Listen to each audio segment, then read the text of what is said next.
because what you were doing had not been done before. Where do you start when you're negotiating something this large? I mean, how do you, I mean, there's no place you can turn to initially for a, for a starting Lyn's the point. negotiator. Okay.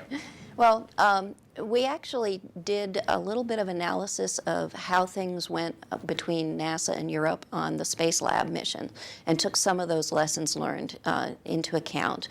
We also did some research on what the capabilities were of each partner to try and figure out what would be the ideal contributions from each of the partners. And then because we wanted to keep that leadership role, the decision was made to do a series of bilateral negotiations. Now this became very interesting. So I wasn't involved in that first round of negotiations. So when I came in to bring Russia into the program, we had existing agreements that had gone through that whole process. And because we had existing agreements with Canada, Europe, and Japan, before we could propose anything to Russia, especially if it was going to be different from what was in the existing agreements, I had to go convince the other partners that this was a reasonable change. So we actually set up a consultative group with the original partnership that we used it as a sounding board, essentially, to get their buy-in. Then I'd go off and negotiate with Russia. We'd get some of it, not all of it, and then I'd have to come back and I'd have to work it back with the partners again.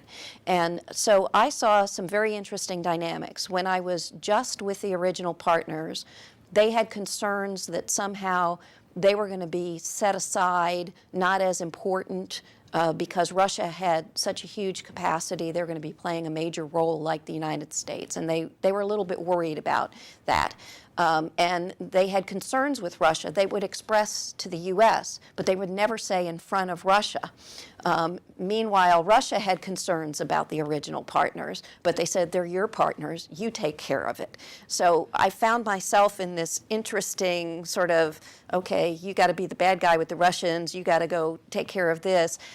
They wanted the U.S. to be the lead and do all of those things on their behalf. And when you got in a multilateral meeting with all of them together, every complaint they had, every change they wanted to make, none of them would get voiced. But I knew that if I didn't raise them and negotiate on them, then we'd be stuck. And so it was a very interesting group dynamic to have to work with. Multiple